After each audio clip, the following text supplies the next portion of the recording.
mean, sometimes people will really try and knock you out, take your block off. But I'm like, okay. I've been hit harder than that when I was a little kid. This is with great pleasure to be sat in front of a 4 times world kickboxing champion, Owen King. I used to train on Christmas Day, definitely train on Boxing Day. I would train New Year's Eve. I just wanted to train to achieve my goal. Tom Aspinall, his record is phenomenal. What type of fighter beats him? And I understand that everyone wants to fight him because, like you said, it's red panty night. Do you think he's lost that hunger for it? Yes. Do you think he should quit? Did you think that you was ever going to become a world champion kickboxer? Okay, so do you remember what I said about having a story? You got to have a reason of why. I didn't have the best upbringing, and I ran away from home at the age of 14. I used to get some really bad beatings. I've been stabbed as well. When I went to hospital, they said a little bit deeper I would have died. Me and Pete, my foster brother, wanted to have full-time school. I thought if I wasn't the world champion, who would want to come and train with me? It's an elite mindset, really. Someone asked me if I wanted to box, but I said no, I enjoy kicking people in the head too much. I think that mindset comes from your earlier days. Yeah. Yeah. How to avoid the beatings. Yeah. Sorry, swearing already. Actually, you can't put the age anywhere, because I always say don't put the age, because if someone watches it 3, 4, 5 years from the date, they'll still think I'm that age. Unless they look at the year. Owen King, 55. Body like a god. No, he's have to put if anyone's just seen the video we've just shot there, I've never seen a 55-year-old bloke look as good as what you look. Yeah, it's quite incredible, really. Thank you. It's quite incredible. How do you do it? Active, just stay active. Yeah. Hard work, lots of training. You've been moaning to me quite a lot today about how much you're working. I am. I am working a lot. I'm tired. But it's got to be done, hasn't it? It's got to be done. It has. Did you watch the UFC at the weekend? I did, all the time. Well, this will be a few weeks down the line, but it was phenomenal, wasn't it? What did you think of the Sphere? It was amazing. It was amazing. It was pretty crazy, really. Yeah. And I've watched pretty much all the UFCs from number 1 back in the day, most of the fight nights, if not all of them. And yeah, it was an amazing event. I watched the highlights, and I've seen the highlights now about 25 million times of just just what the UFC put on when the fighters were like they were coming into the ring and stuff like that, and they had phenomenal. I know. Was it like something like 20 million? Yeah, Dana White said it cost like $20 million. He said he'd never do it again, but it was worth it. I thought as a putting fighting on a pedestal, or trying to put fighting into the faces of people who don't know fighting. What a fantastic way of doing it. The thing is, he said he'd never do it again, but he said it was the highest grossing gate ever. Yeah, but it wasn't the biggest arena, so maybe you would do it again. You never know down the line. I actually saw a YouTube video the other day. I can't remember who the YouTuber was. I think he's got like 3 million subscribers, so he's probably quite a wealthy man. Okay. I think his ticket was ringside. When I say ring, he was probably like 20 rows back from the ring. Yeah. $67,000. What? Do you know what he got for that? He got his seat, obviously. Yeah. A standard. He got a pair of UFC shorts, fighter shorts. Okay. He got his name on the ring, which he got to go and see after the fights, where it was all blooded. Yeah. And that was probably about it, I think. Wow. 67 grand. Wow. But for him, that's probably a business expense and a tax write-off. I mean, I dare say the YouTube video was probably made him that back already. Yeah. So it was probably worthwhile doing. Yeah. But yeah, I watched that at the weekend, the UFC, and I thought, wow, what an experience that was. Not just for the fighters and such, but like the people in that arena. But there were some amazing fights as well there. Really good fights. Yeah. Really good fights. Yeah, there was. Yeah, some great fights. One thing I've got written down here already, sort of thing, because whilst we're on about UFC, is do you think that a hungry fighter is the most dangerous fighter? And one reason why I say this is Conor McGregor was quoted when he came on the scene in the UFC for saying that he's keen to spend every single penny after the fight, early days. Yep. So then he's hungry again to get back in the ring and do some damage on somebody to make sure he gets paid well, essentially. You can be hungry, but you've got to have a reason. You've got to have a reason. What's your why? Where do you come from? I find that a lot of the top fighters in all combat sports, not all, but a lot of them come from disadvantaged backgrounds. that have had a hard life, that have had a hard upbringing, and fighting is their way out. And if they don't succeed, they might end up going back to their life. But if they succeed partially, they found a way out. So someone who's got a lot of money, who's quite wealthy, or has a good upbringing, they might dabble in boxing, MMA, kickboxing, whatever, get to a reasonable level, but it's not their all. It's not their be-all and end-all. But you hear the stories about Conor McGregor where he was broken, his girlfriend was providing for him. Yeah. So he did put it all on the line. I don't know if he spent every penny to do it, unless he spends every penny back into a training camp, so he has to win to progress that next level. But otherwise, you wouldn't just go and waste your money to do it. But if his why was strong enough and his belief in himself, which he obviously was, because if you watch the old footage of him when he was in Cage Warriors and stuff as well, he always, that's why they called me Mystic Mac. I predict these things, you know what I mean? He always knew his goal, he always knew what he wanted, and he always worked hard to achieve it. Everyone can work hard to achieve a goal. If you don't achieve that goal, but you fall slightly short, you've still achieved a great deal, haven't you? So, do you think he's lost that hunger for it? Yes. Do you think he should quit? Yes. I love Conor McGregor. Can I say, right? Yeah. I want to see the fight with Michael Chandler, but I don't want him to go out on a loss. And I'm not saying I want Michael Chandler to win, but I don't want Conor McGregor to lose. But I like Michael Chandler as well. So there's just some fights that I don't want to happen. I understand that everyone wants to fight him because, like you said, it's red panty night. Do you know what I mean? Yeah. I'd fight him. You know what I mean? I'm a bit older, I would fight him because it's red panty. It's like you fight him once, you're made for the rest of your life. But okay, it's like the Jake Paul, Mike Tyson. Okay, people are on about that fight. Tyson's what, 50? Is he 56? Yeah, 56. I think he's a year old. He's a year older than me. He's 56, and people are like, "Oh, we shouldn't fight him for health reasons, this, that, and the other." But it's still an intriguing fight. But if you got a normal 56-year-old man to fight someone who's in their mid-20s at their peak, everyone would say no. But because it's Tyson, people are like, it's okay. Even though there's a bit of a backlash now and saying he shouldn't fight. But he can fight though, Jake Paul. I know he can. He can fight. I know. He's a big guy and he can fight, yeah. I think people are writing, he's an influencer, he's a YouTuber, and they're always quick to jump on the bandwagon of, oh, look at these stupid videos he did back then. But he can fight. Yeah. He's knocked out some top-level names, Tyron Woodley. Yeah.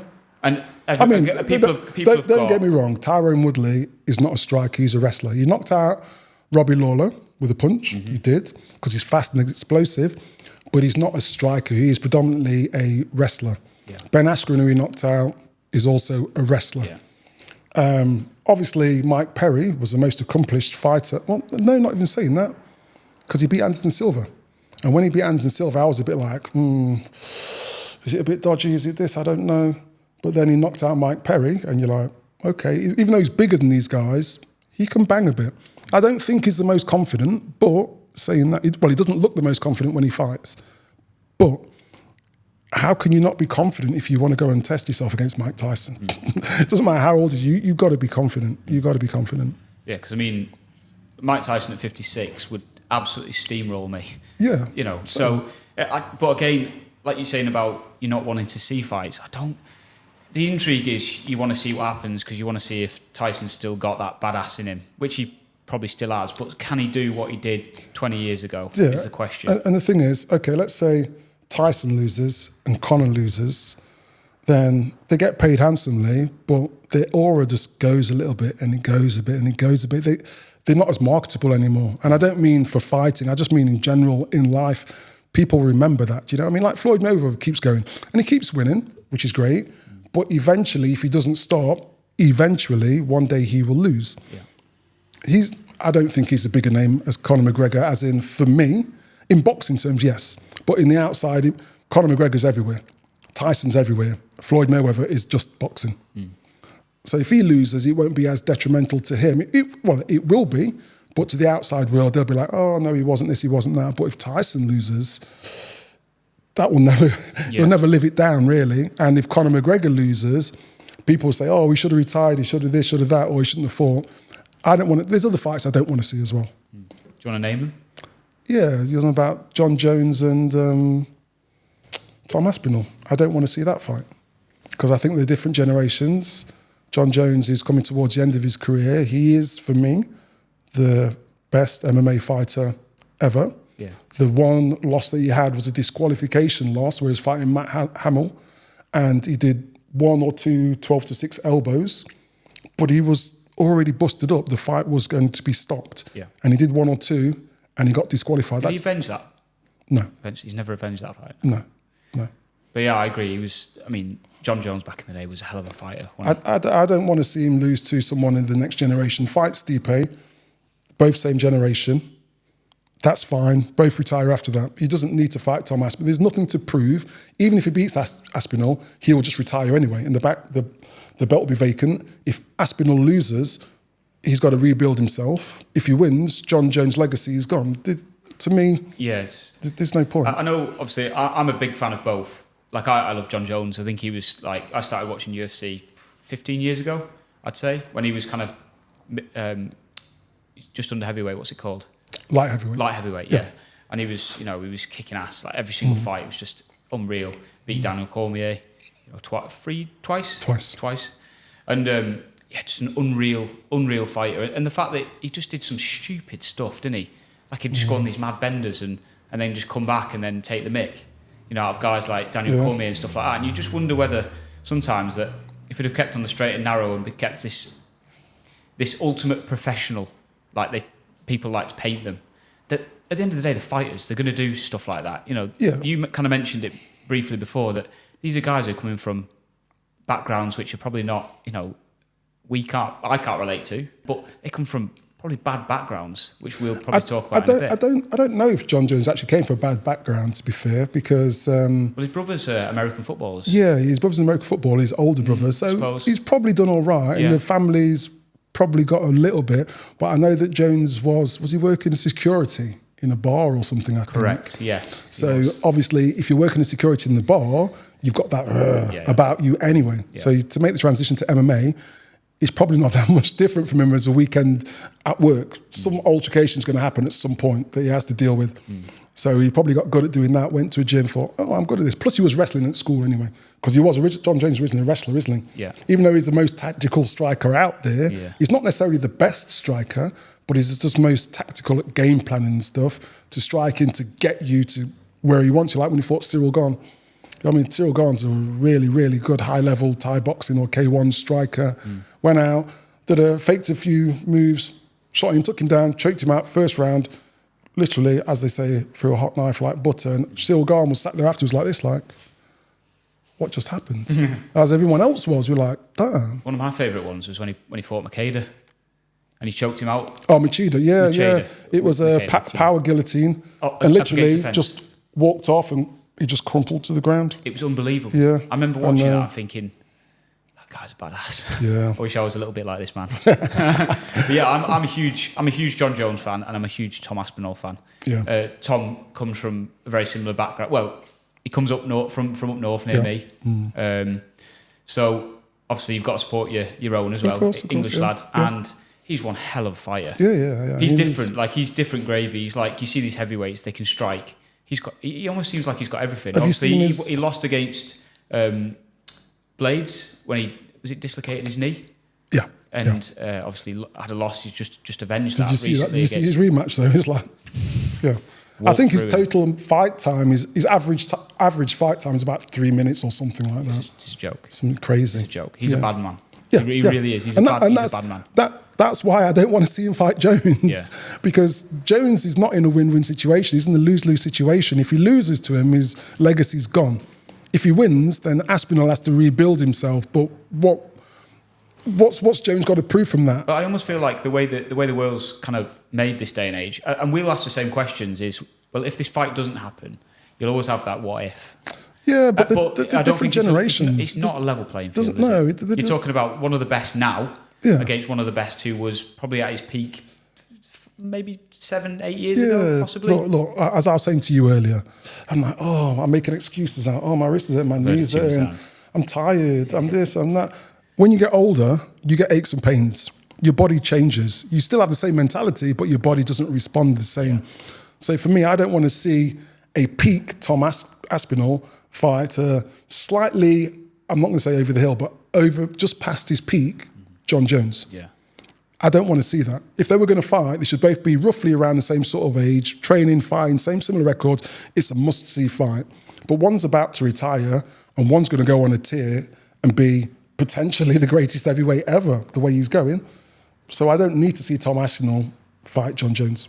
Tom Aspinall, like you say, his record is phenomenal. It's not gone past, I think one fight's gone past the first round, and then he beat him in the second quite easily. What type of fighter beats him? Because he's got speed, he's got strength, he's powerful, his ground game's good, his striking's incredible. Yeah. And now I've just seen on his YouTube, he's just started swimming as well. So like that's only going to.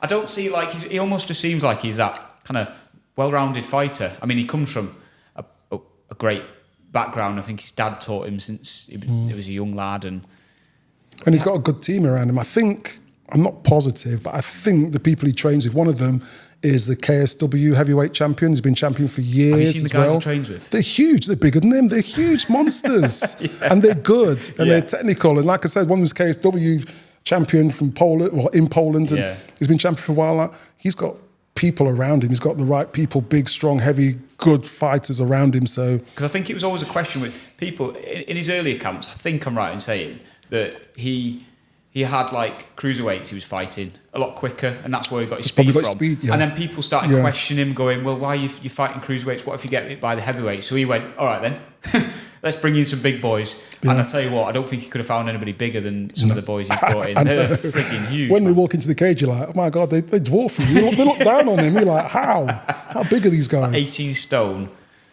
built like a brick shithouse. Probably more than that. Unbelievable. Now, I've not even introduced you. This is going to be a common theme on these because we get chatting. For everybody who doesn't know who's sat in front of me, this is with great pleasure to be sat in front of a 4-times world kickboxing champion, Owen King. Trains out of the Fighter Performance Centre in Nottingham. Fighter Training Performance Centre in Nottingham. Is there anything else you would like to add to your achievements? No.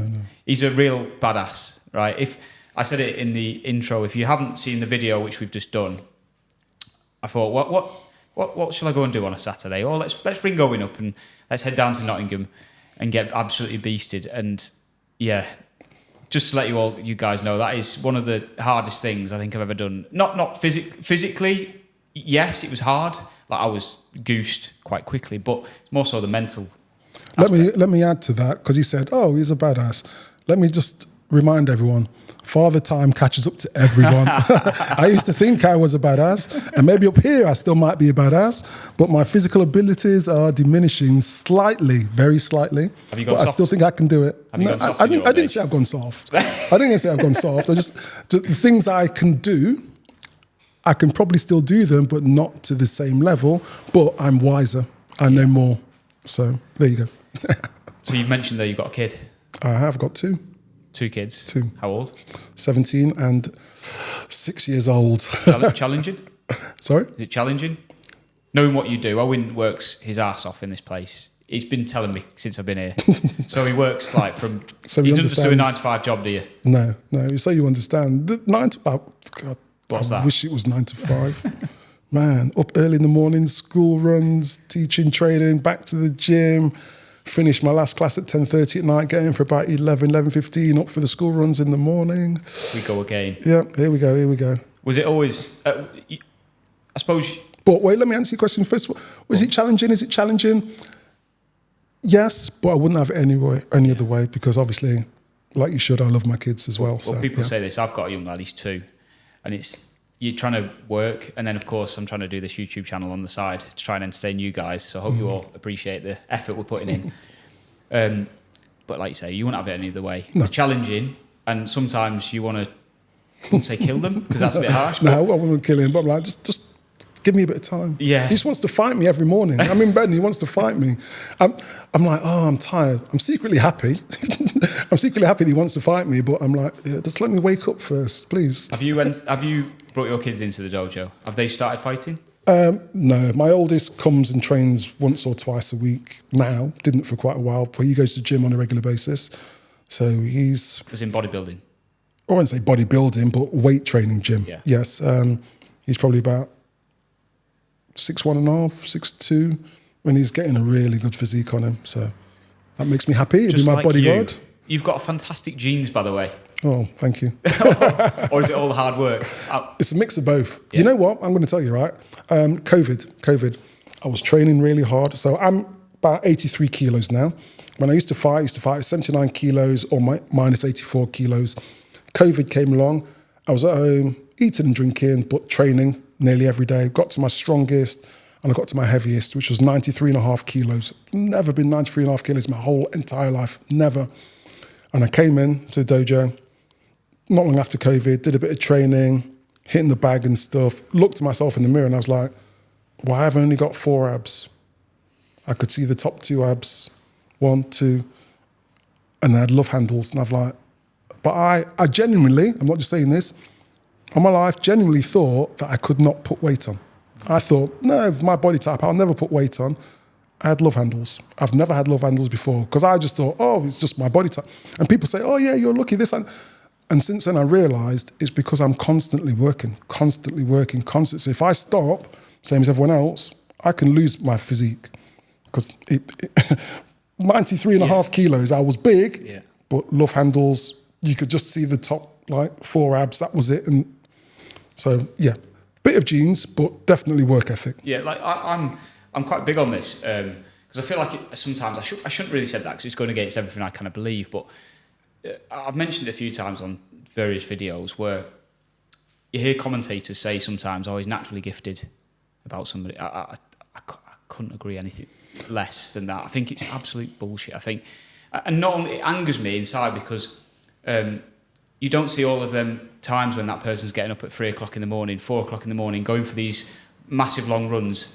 You don't see the hard work. You just see the product of, like we kind of spoke about McGregor before, and we'll speak about him again. We don't see half the times when he's going out and doing these long runs, stuff like that. And if you follow him on Instagram, all you see is with his drinks and stuff like that, with his brands. And I think it's really disingenuous for somebody who has a very limited knowledge like myself to then just go, oh, he's just naturally gifted. I think it's absolute tripe. I think it couldn't be any further from the truth, if I'm being honest. There are probably very few naturally gifted people, athletes, that are at the top. Because the ones that are naturally gifted that stick at it, they will excel. But everyone else, they have certain amounts of talent, but it's all the hard work that they put in. And they make it look easy, which is why people think they're naturally gifted. Like you said, they don't see all the stuff that they do. So I say to some of my students, like, oh, I'm not training today because it's my birthday. I'm like, so what? Train and like, celebrate your birthday on the weekend, one day when we close something. And like, I used to train on Christmas Day. Before I had kids, I used to train on Christmas Day, definitely train on Boxing Day. If I was going out New Year's Eve, I would train New Year's Eve. If I wasn't too bad, I would train New Year's Day because I enjoyed training. I just wanted to train to achieve my goal. But people are like, oh, I'm not going to train for my birthday. Oh, it's Christmas. Oh, it's that. Oh, it's this. I'm like, you're not going to get where you want to go. But the naturally gifted people that do train hard, they have the chance to excel. But majority of the time, it's people that have a little bit about them, but their work ethic is just crazy. And I've trained a few people that they've not been naturally gifted, but their work ethic has been so good that they've gone to near enough top level in kickboxing, I'm going to say. But if you saw them when they first walked in, you'd be like, you're not naturally gifted. No, you just work hard. But they've put that much hard work and time and effort and dedication, and you're like, you can see it. Because if something comes easy, they don't appreciate it. And again, people that I've had that have been naturally gifted, as soon as something gets tough, they quit. The people that have to work hard of it and see the success, they understand. So they've built up all the foundations. So they understand if it's not great, they can still work it and make it better and better and better and better. It's like when you see the tip of the iceberg, you see this bit, but you don't see everything that's underneath. I enjoy doing a lot of stuff, hence the reason why we're doing this channel. I enjoy going out there and I enjoy trying new things. I think it should be done more. It should be championed more, really, in my humble opinion. And like, we've come here today and I've not done fighting for 6 years, near enough 6 years since I was last here. Yeah, we've been when I used to live down in Nottingham. Yeah. Like you'll see in the video if you watch it, guys, the technique's not there, but the effort is. And for me, it's like, I went into a dart video recently and I was kind of telling you off the camera before that since I've done that video, because it's so simple to do, you get a dartboard, a stand, and I don't have a big house, and I just stand there when I've got like a spare hour in the evening. Instead of sitting on my phone and scrolling, I'll just throw a few arrows because I enjoy doing it. So it's the repetition of doing something, and like recently, like one of my early videos was like a rugby kicking video. And again, it was as simple as just going buying a rugby ball, a tee, going out onto a rugby pitch, which was free, very little expense. And I went and kicked a rugby ball over the goalposts. And I had a fantastic time. It was on a Saturday. And it was just, I started off okay. But then, obviously, the more and more I did it, the better I got. And it was just that idea of repetition. And it goes back to the whole, like, it's naturally gifted. It's not like a lot of, my missus will say to me, oh, you're going to be good at this, aren't you? And I'm like, in my head, I'm going, no, I'm going to be bad at it. But I'm also in my head, I'm thinking, I also don't want to be rubbish at this. Of course. So I try really hard. Yeah. I'm a bit of a try hard. So, you know, for anybody who is listening, who's like me, where they might go and do something like darts or whatever. Like I walked into this academy which Carl has. And there's these kids who are like hitting crazy averages, like 80s, 90 averages, which is just great. It's like near enough professional level. But in my head, my stupid head, I'm thinking, if I train enough, I could be as good as these guys. And then in my head, I'm watching the darts on telly and I'm going, I'd love to be on stage one day. I'd love to do that. And this is just, but why is it stupid? Why is it crazy then? Why is it exactly? But you say it sounds stupid to who? It doesn't sound stupid to me. No, well, exactly. But the little segue into this was: did you think that you was ever going to become a world champion kickboxer? Okay, so do you remember what I said about having a story? You got to have a reason of why. I wanted to have. Well, no, not I. Me and Pete, my foster brother, wanted to have a full-time school. And we wanted to have a full-time school in the city centre, and it wasn't the norm. And if you have a full-time school, obviously it means you want to teach people. But me, for my own reasons, which were definitely unfounded, definitely not true, I thought if I wasn't the world champion, who would want to come and train with me? It's rubbish. Anyone can teach. You can be a black belt and go and open your own school, whatever. You can teach little kids, you can teach families. There's different schools for different people. But in my head, I was like, if I wasn't a world champion, who would want to come and learn from me? So that was always my goal. So you literally, before you even stepped foot in a dojo and trained beforehand, did you always have that? Or No, not before I stepped. When I first stepped foot in the dojo, was I 16? No, 17. 1986. So you were 17 the first time you stepped foot in a dojo? Yeah, and it was International Community Centre on Mansell Road, if anyone's here from Nottingham, and it was Lloyd Byfield, and it was Taekwondo. And I didn't even know that you could compete in tournaments. I didn't know. I just wanted to go to learn how to fight, how to defend myself. And then we did a tournament. I was like, oh, wow, you mean you can pay your money and go and fight people from different schools and see who's the best? I was like, wow, I didn't win. I lost. But I just really enjoyed it. And then I got the bug from there and I wanted to compete more. Then that closed down and I went to Lao Kung Fu and we started competing and I just really wanted to keep doing it. And then I remember when I won my first competition, I got out of the car, showed my girlfriend, I was like, trophy above my head. And this was as a coloured belt, just a small local competition. But not long after that, I decided that I wanted to win. But I was like, but it helped me because I thought in my head, if I wasn't a world champion, no one wanted to train with me. If I went to an interclub, if I didn't win this interclub, how can I win a regional? If I can't win a regional, how can I win a national? If I can't be one of the best in the UK, how can I expect to win an international? So it's all small goals. It took a while, it took a long time, but they were all my goals all the time. And you enjoy the process, you enjoy the journey, but yeah, there were my own limitations. That was my fault. 17's it's quite late to get into something, especially, so like I said in the intro, Owen is a 4 times world kickboxing champion. You know, but you started at 17. You know, you're speaking about kids this day and age who are going to, I don't know, the Olympics, for example, at the age of like 14 and stuff like that. Why did you start so late? I didn't even know there were places you could go and pay your money and learn to do martial arts. I genuinely did not know. Did you do it for a reason? Was there a hidden reason behind why you went? There's first of all, I was on a YTS, for any oldies out there, YTS, youth training scheme. Used to work 40 hours a week, get paid £27.30 a week. And my tutor... Almost like an apprenticeship, is it? Kind of. Not really an apprentice. Well, you can go, yeah, I suppose it is, yes. Okay. They put you out to go and work in different places. If they like you, they could employ you at the end of it, but if not, you just have to do it. It's like now, it's compulsory to be in education until you're 18, isn't it? So you have to go to college unless you get an apprenticeship. So back then you had to do a youth training scheme unless you had a job. Okay.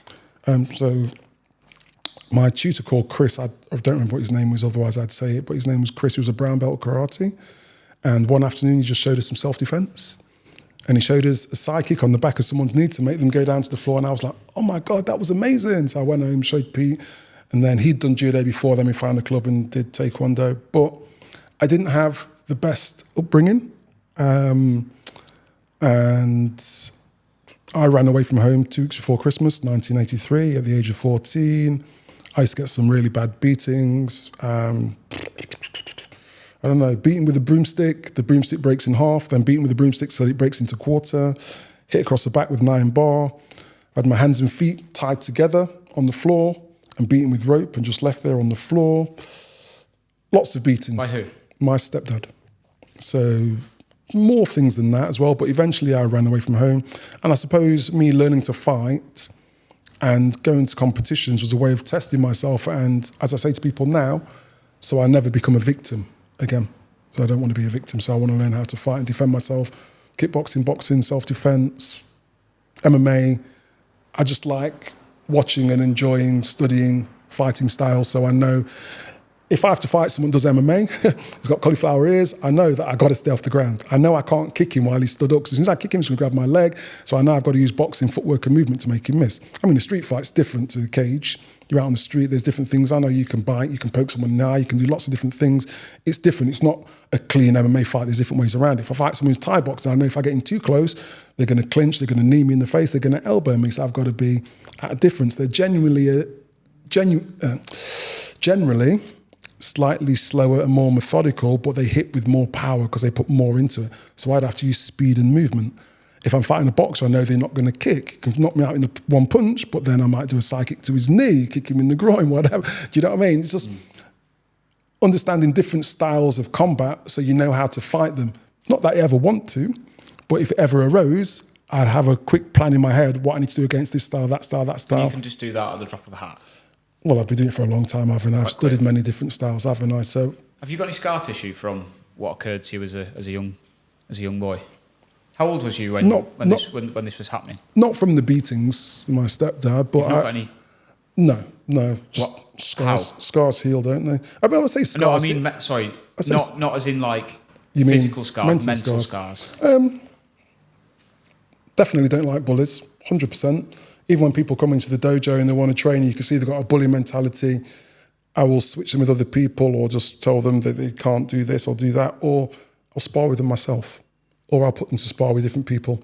And yes,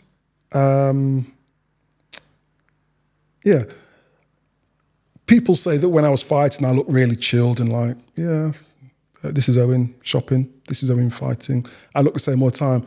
But in my head, I'm still constantly, and I like people. I'm very easy to talk to. I get on with anyone. But I'm not necessarily the most trusting as I was before. I've been stabbed as well by a friend.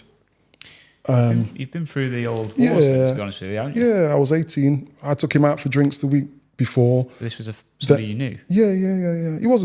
He was kind of my friend. He was more someone else's friend, but it was kind of my friend. But we went out for drinks the week before. He had no money, took him out in town. I was 18. The week after, was a group of us together. Say you're having an argument with your missus. He stepped in. I said, leave him alone. We got into fighting, stopped, thought it was all done and over. We were arguing, but kind of laughing, joking. Car pulled up. I went to walk away. Someone said, look, he's got a knife. Jumped up, went to slash my face, turned around, dodged back, danced around a little bit. And I was like, whatever. Just started to go up the street, just started to jog off, ran after me, boom, stabbed me in the back, shouted to the people in the car, quick, run around the block, cut him off. I was like, damn, this guy wants to actually murder me. So from that one stab, I had 24 stitches in my back. 16. So he just stabbed you once? Yeah, and then 16 stitches inside, 8 outside. When I went to hospital, they said a little bit deeper I would have died, because just on the same side as my heart. So yeah. So even if you know someone, everyone's different. Don't get me wrong, I like people, I trust people, but yeah, you have people that know me, they know that I'll talk to anyone, I'll be nice with anyone, but if you do something to upset me, or I will just kind of like, I'll be okay with you, but I'll just stay clear of you for a little while, because I've been through it. Because when you're a kid in that trusting environment, as a kid at home, and you prefer to be at school more than you prefer to be at home, that's not good. I used to hate 6 weeks holidays.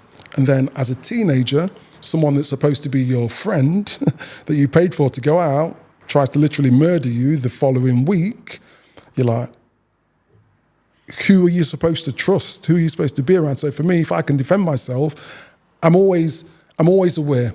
There's certain people that I can relax around, but sometimes you get people that come in to the dojo as well, or anywhere on the streets. People that are a bit volatile. You know they can switch. That's why I always like to know I can defend myself. That's why that inspires me to keep training. Like I said, I can't do the stuff that I could do when I'm punching and kicking, showing, demonstrating stuff, but I know a lot more. And I wouldn't necessarily use some of that stuff if I had to. I'd do other things now. What had you done, or what had you said to escalate it into somebody trying to kill you? Well, like I said, 2 of our friends were arguing. The boyfriend and girlfriend were arguing. One of our other friends, he jumped in. He's like, oh, effing leave her alone, this, that, and the other. So one of our other friends jumped in, and he was like, you better F off, or I'm going to bang you, I'm going to this. So I stepped in. I was like, what are you doing, man? Just leave him, this, that, and the other. So he started arguing with me. So as a teenager, there was a few of us on around together.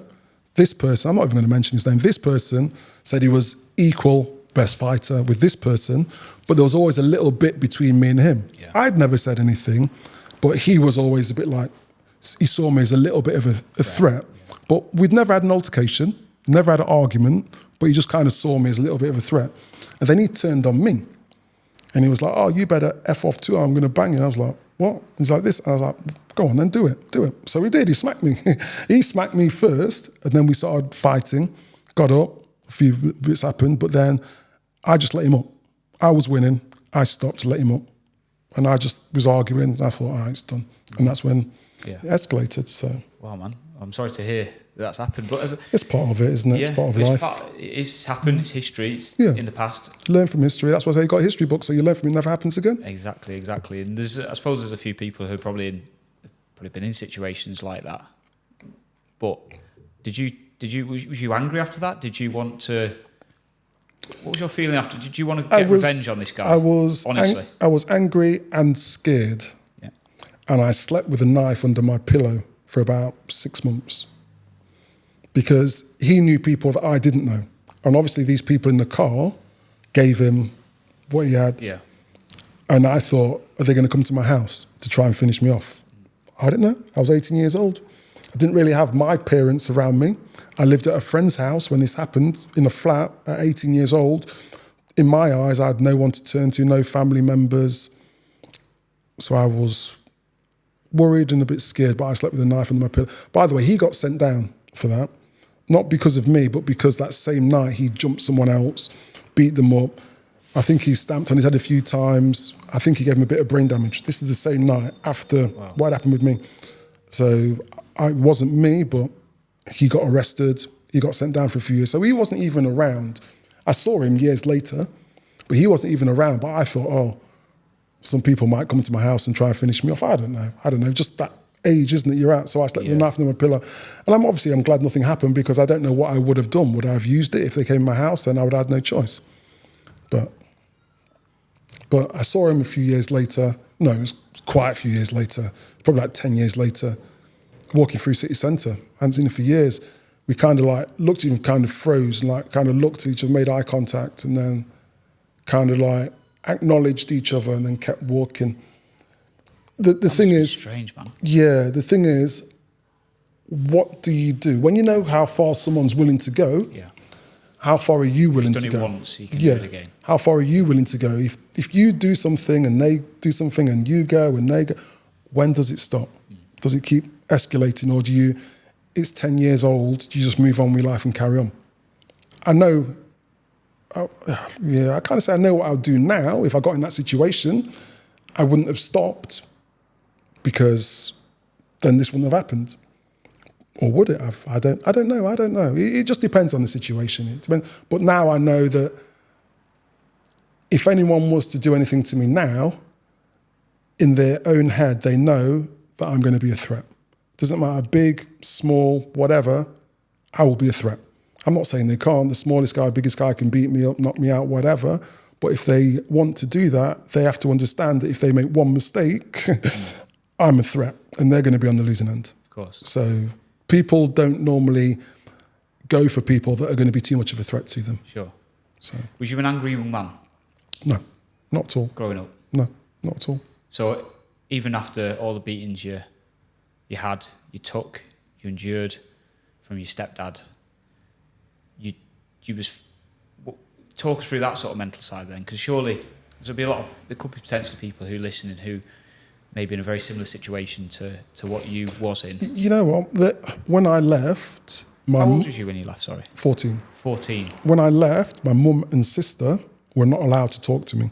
They walked past me in the street, all of them. They just looked the other way. Didn't say a word to me, nothing. But they were under his control. There was nothing they can do. My sister took beatings as well. She had beatings as well. She eventually ran away. Wow. Eventually. To be fair, my sister actually ran away from home before me. And she's 6 years younger than me, 5.5 years younger. She ran away. So if I ran away when I was 14, she must have been 8 or 9 when she ran away. She went to the police station. What do you think the police did? Probably turned a blind eye. They took her back home. And when the police went, she got beatings again. Do you think there's a flaw there in the system? There possibly was. Remember, this was the 80s. I know, but you're talking about... If there's a young girl, it doesn't matter how old... I don't know. Obviously, I wasn't alive back then, but surely, come on, there's a young girl telling you that she's getting beatings at home. That's serious, man. I mean, you're allowed to discipline your kids then, weren't you? I think it's gone the opposite way now. I think you're not allowed to discipline them, and people nowadays don't have enough discipline. And I'm not saying beat them. I've never, ever beaten my kids, but they just don't have enough discipline and respect. I'm talking about everyone, by the way. So if you're watching this, don't get riled up. I'm not talking about everyone. But there's certain kids that need a little bit more discipline and a little bit more respect. We see them when they come in here in martial arts school and they walk in and this. And I'm like, you do understand you're in a martial arts school and we can all train and we can all fight. You understand this, don't they? But they walk in like, yeah, I'm a bad man, I'm this and that. And I don't mean black guys, white guys, Asian guys, just people in general. They walk in like, what, you can't do nothing to me. I'm like, man, just put your stuff on, man. I'll spar with you, man. I'll show you what I can do. But it's just society. It's gone the other way now. It's gone the other way. Whereas before you were allowed to be, but now you can't do anything. So I feel there's a lack of discipline now, but it should be I agree. Somewhere in the middle. No, in all seriousness, like you said, we've got young kids, and I wouldn't dream of battering my kid. Just want to put it out there, disclaimer. But there are times certainly where you've got to discipline them within sitting down, taking toys from them, making them understand, the respect essentially. And it's not just respect for us. It's when they go out into the big bad world, you learn from that. You learn from them times where you get toys taken from that. I remember when I was younger, I remember vividly, actually, again, it's not even a big thing, but I remember my mum and dad taking my PlayStation from me, grounded me. I wasn't allowed to see my friends for like a week. And it seemed like the world had ended. Yeah, but I respected them. Like I look back on it now and I go, I understand. Yeah. And I think it was something stupid, like I was coming across as being a little bit disrespectful for them. I like looking back on it, I probably was. And it was like, but like before I forget though, can I answer that question? So after my stepdad passed away, it was actually before then, because my sister knew where I lived. So one day she turned up at my house. This was like, I don't know, 5 years later, she turned up at my house, knocked on the window, and I was like, does she know it's me? Is she at the right place? And she knew it was me, because I only moved like 5 minutes away from where they lived. And she was talking to me as normal, so me and my sister reconciled before then. But then a few years later, he sent a message through my sister to me, or my mum did, to come and see them. I was a bit like, no. But then I was a bit like, you know what? I'm older now, what can they do? And we were kind of all right, but it was really to see my sister and my mum rather than him. But anyway, eventually, years later, he died and we all reconciled. We were fine, my mum, my sister and me. We're all fine now. And I don't hold anything against my mum because she was under the same control that the rest of us were. But I did ask her, I said, was I a bad kid? Do you know what I mean? Because I don't understand why I took all these beatings. And she's even said to me, no, you was never a bad kid. You were really nice. She said, I was like my son is now, my oldest son. She said, I was just exactly like he is, really nice. And so, because I didn't understand why I took the beatings, but I think it was just because a bit of jealousy. He just wanted control and just all for himself. Because your mum was giving you attention? Yeah, I don't remember being a bad kid. When I was allowed out, I wasn't allowed off the street. So I'd have to be out the front. All my friends would go and play everywhere else. I wasn't allowed off the street. I never got any bad school reports. Teachers never came and complained about me at school. So I couldn't think of any reason why, other than control, just being the boss. Well, one thing I kind of want to know, while we're on this topic, did you ever use these memories, these beatings, did you ever use them as fuel when you were fighting? It was fuel to get better. So you almost had it in you that I ain't going back to that lifestyle? Yeah. Once I found out I could train, I could pay and I could train and I compete, it was fuel to get better. Like, wow, I can learn to actually fight. Because I never knew you could learn to fight. I never knew that. And also, when I was fighting in tournaments or competing and people would hit me, and sometimes people would be nice, they wouldn't hit you too hard, and then sometimes people will really try and knock you out, take your block off. But I'm like, okay, I've been hit harder than that when I was a little kid.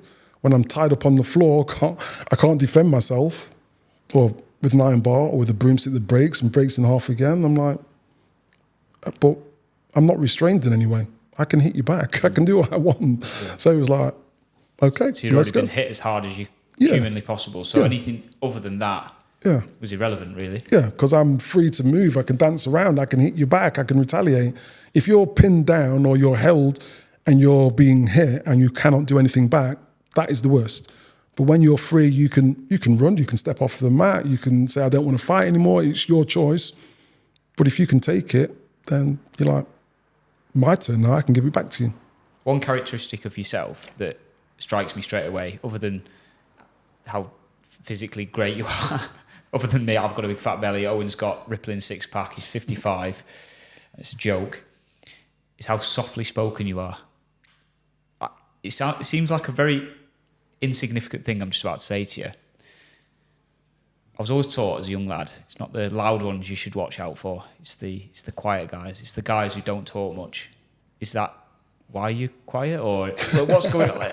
I mean it with all like the goodness of my heart. Like you genuinely. When I met Owen 6 years ago when I lived in Nottingham, and we did a bit. I remember meeting you and thinking, this guy's going to be all like, yeah, man, and all this, and you're not. He's like, hi, nice to meet you. Obviously, very quiet. I think I've always been pretty quiet. And like I said, my mum said I was always well behaved. I was always pretty quiet. But like we spoke about a few minutes ago, I suppose you understand what's going off inside my head now as well. I don't want to fight ever again. But if I need to, I understand what needs to be done and what I can do now. So I don't need to be angry. And also, I've had arguments with people before in the past and people shout and scream, whatever. I would just walk away anyway. I wouldn't fight. The only way I'd fight is if I was backed up in a corner, I had no choice, or my family was being threatened. Otherwise, it's not worth it anyway. If me and you had a big argument, I'm not, okay, so I know you. I'm not going to have an argument with you. Yeah, I know, but I know you. You've been training with me today. You could like be kicking off, you could be like, effing this and effing that and this, that and the other. And we might argue, but I'd be like, what's the point? Yeah, okay, say what you got to say. Yeah, okay, whatever. Because you know you've got the tools to back it up. But unless you physically touch me in any way, there's no point. There's no point to it. There's no reason. It's more harm than good. Yeah, and also, I'm going to say this as well, right? Sorry. I'm going to jump the gun a little bit here and say, in a fist fight, I would beat you. I might not. I agree. I might not. No, but I agree. I'm going to say that I would. But let's say I beat you. Let's say you come back, tooled up with other stuff. Let's say you don't come back with any tools, but you come back and you sucker punch me one day. Do you know what I mean? I don't know. What's the point? There's no point to it. There's no point at all, I feel. So you only use it if you 100% need to because someone attacks you or you're defending your family. So I don't see why I'd need to be loud and like, rah. It's just not me. I'm just like to be calm. When did you know you was good? When I was competing and I've knocked somebody out and then I knocked somebody else out and I was like, damn. Because there's always that doubt as well. I don't know if you ever have, but people say to me all the time, I'm like, I wonder if I'm any good.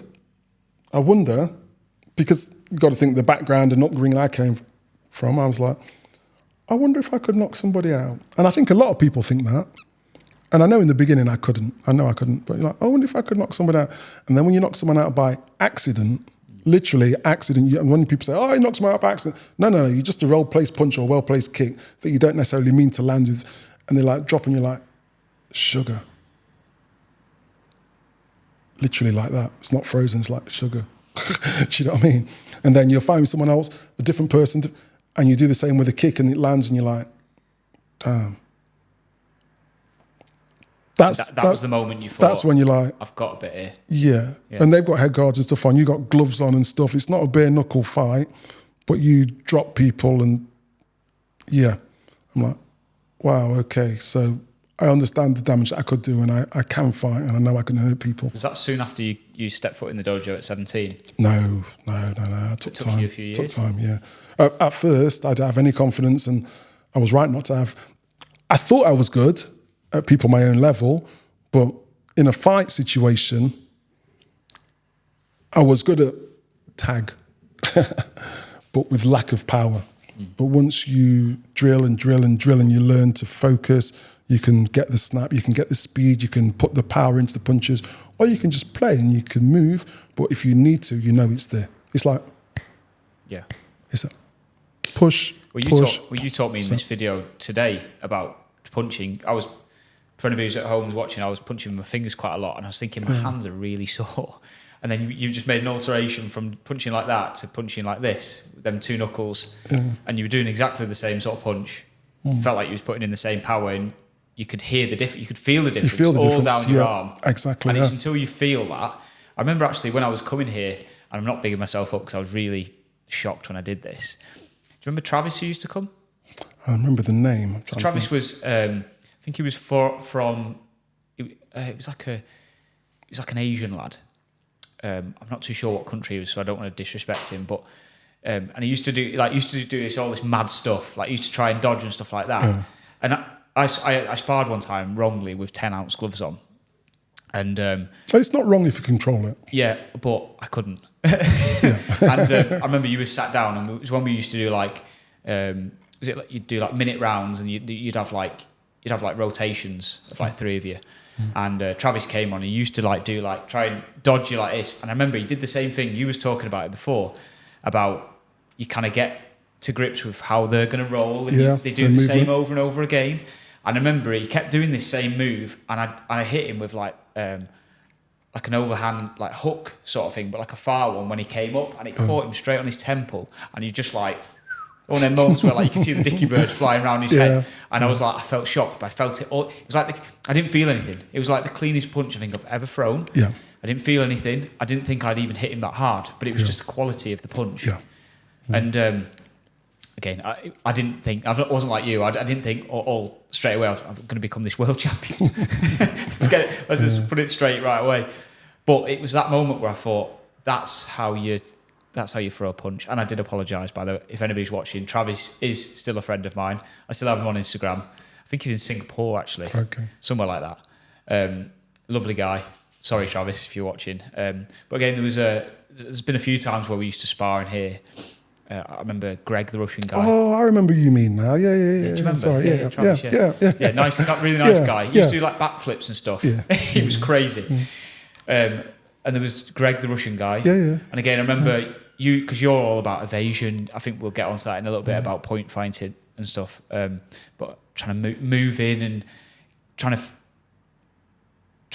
think about the right punch instead of multiple punches. You know, I think you talk about it a little bit before. I've heard about Venom Page does it quite a lot about setting up the punch and I remember slipping one of Greg's. I think he had just tried to jab me. I slipped it. I moved to the right and then caught him with an overhand left. And again, it's like little things like that. Don't get me wrong. I also I've also sparred here before and had my nose burst a good number of times. So I've been caught a lot, but it's that excitement, man. It's the adrenaline, isn't it, of fighting, of like man versus man. I love anything to do with like fighting. I love that competition of can I beat you? Yeah. You said it before like I said, a little bit about human that chess. Chess. Yeah. It's great. It's a great analogy. So I told one of my work colleagues, by the way, there's a little bit of noise. We're right on a main road here in Nottingham. So you might hear a few fire engines or police cars going past. We are in the city after all. I was talking to one of my work colleagues and said to him, I was like, I think he does taekwondo. Okay. He says he's quite good at it. He competes. You know, he's quite open as well that there is aspects to him as a person which he really struggles with, and one of them is the mental side of when he gets into the competition aspect. You know, he trains, and I think his trainer said to him, you're in fantastic condition, mate. You know, you're going into this fight, you're going to absolutely kill this guy. you're going to win this fight, and you're going to make it look easy. And then there's something in his mind which he's asked me to ask you as a 4 times world kickboxing champion. You must have something in your mind where you just get into that competition and you don't freeze. What is that? And how can I get that? Because that's what I want. How does he do that? First thing, all instructors will know, you get all of your confidence from the amount of work that you put in. And it doesn't mean just in class time. Because if you go to class 5 days a week and it's a 1 hour session, you've only trained 5 hours a week. That's not enough. If you're doing 5 hours a week at the dojo, you need to be doing the same again outside of the dojo, whether it's stretching, whether it's drilling, whether it's running, conditioning. But for me, it's strategizing, coming up with ways to counter. So I used to do taekwondo as well. I don't know if your friend does ITF or WTF or WT now. So full contact with the body armors or the stop, start and points and continuous. I don't know which one he does. But for me, if someone is going to throw a side kick, I need to have 5 or 6 ways to counteract that weapon. If someone's going to throw a jab, I need to have 5 or 6 ways to counteract that weapon. If someone is going to throw any technique, I need to have 5 or 6 ways because they do this, I do that. They do this, I do that. They do this, I do that. They might be ready for 3 or 4 of them, but are they ready for number 5 or the extreme number 6? You need to, in your head, know that if I come out and I fight a right-sided kicker, okay, so for me, if I fight someone who's a right-sided kicker, I would like to try and kick them, but if they're taller than me, I can't reach them because they do side kicks, I do side kicks, their legs longer than mine, I can't. Yeah. So I have to use movement to make them overreach. And once they start overreaching, they leave openings for me to get in because they overcommit, they leave a big gap between chambers and I can get in. Or they overreach, I can do a sidestep and get in. If they don't overreach, they stay where they are, I will need to start using movement to fake to come over the top so they lift high. And when they lift high, I will go underneath their leg. Or I've got a fake to go under their leg so they chamber their kick to go lower so I can come over their leg. Again, it's chess. I have to use movement to get past their kick. If they're good at punching, then I'll need to use my kicks. If they're strong and aggressive, I'll need to incorporate sweeps. I don't know what kind of taekwondo it is. So for your friend... I think it's stop-start, the one you was on about. The point fighting. Point fighting. Yeah. He needs to, by himself, set up different movement patterns, different rhythms that he can use. Don't fight to the same rhythm all the time. Don't go 1, 2 this way, 1, 2 that way. Or don't always bounce at the same speed. Go slow, go fast. Push in, pull out. Go back, move, then go. He's got to change the rhythms. He's got to change the dynamic of the fight. So it's not predictable. Yeah, it's got to be very unpredictable and have 4 or 5 different counters for every single technique that your opponent will throw. Well, I suppose it's like like in any sport sort of thing. You don't have a football team who goes down the left wing every single side because it becomes predictable. Yeah. So they change it up, I suppose. It's kind of what you're saying, really, isn't it? Again, using the analogy of it's just like human chess. It is. I mean, if somebody goes one way with a pawn, you've got to be able to counter that move, I suppose, haven't you? In many different ways. Yeah. Is that a reason why fighters can become quite cocky? Because they've got almost self-belief? Yes. Yeah. Some fighters are cocky. Not all. Because I look at Tom Aspinall, I don't see him as a cocky fighter. Not at all. Not at all in the slightest. He seems like the most down-to-earth person who I'd love to go out with one day and just have a chat with in a pub and whatnot. Oh, Tom, if you're watching, let's get us on, pal. Not cocky, not arrogant at all. No. Very straight down. I like Cyril Gane as well, because I think Cyril Gane's the same. I mean, he lost to Jon Jones, so he's dropped down the rankings. I haven't seen him for a little while, but he's exactly the same. He looks like a guy you could see in the street and he'd have a conversation with you. You'd be like, oh, Cyril, how you doing? He'd be like, yeah, sure. I don't know you, but yeah, I'll talk to you. Hi. Do you know what I mean? Yeah, he'd be like that. Yeah. Whereas you do see it, obviously, Conor McGregor is then at the other side of the scale, where I think when he fought Jose Aldo back in the day, I think Aldo was beat before he even got in that ring. Yeah. There'd been, because if I would come to your favelas on horseback and I would, and he was like speaking Brazilian to him, or Portuguese to him when he was over there in Brazil, and he took his thing, and it was all that mental warfare, and that's what he did. He broke him down, didn't he, systemically? He made him fight with anger. And you could see how rigid he was, and you saw him like that. It was like the most un-Jose Aldo performance, but it was that mindset. And that catapulted Conor McGregor there, didn't it? Well, one punch. I dare say that I was a fan of his before he even fought him. I think you remember the first fight I remember watching of his was against Dustin Poirier, the first fight, because again that was interesting because of how good Dustin Poirier was and is, and again he made him look silly in that first fight, and it's again going back to Conor. It's a shame that they fought since. And it was for me, it was really weird to see, like the first fight, it was like almost best mates with Dustin Poirier. He was showing off his hot sauce and all that sort of thing, go and buy this. And then the next one, he's like, your wife's in my DMs and all this. Sorry to the Irish people watching, that was a horrendous accent. But